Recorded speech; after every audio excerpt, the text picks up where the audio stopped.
অনেকে জানতে চায় যে কীরকম ফান্ড থাকলে সেনজেন ভিসা পাওয়া যায়। তো আপনার এমনি সেভিংস অ্যাকাউন্টে অ্যাভেলেবেল ফান্ড কীরকম ছিল? অ্যাভেলেবেল ছিল 18 লাখ। আচ্ছা আচ্ছা, এটা কিন্তু খুব অনেকেই অনেক টেনশনে থাকে যে খুব আমার কীরকম ফান্ড থাকলে আমরা সেনজেন ভিসার জন্য আবেদন করতে পারবো। আচ্ছা, আর প্রফেশনালি আপনি বিজনেসম্যান, সেক্ষেত্রে পাশাপাশি আপনার বিজনেস অ্যাকাউন্টের ট্রানজ্যাকশনটা ছিল। আপনি এর আগে কোথায় কোথায় ভিজিট করেছেন? Others travel history, India, Singapore. আমি একবার আমার ওয়াইফকে নিয়ে আপনার মাধ্যমেই ফাইল করে ভিসা পেয়েছিলাম, সেনজেন ভিসা।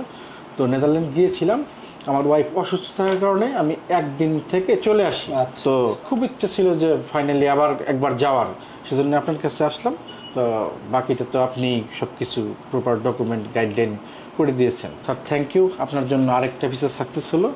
ধন্যবাদ। ধন্যবাদ আপনাকেও, শুভকামনা রইল আপনার প্রতি।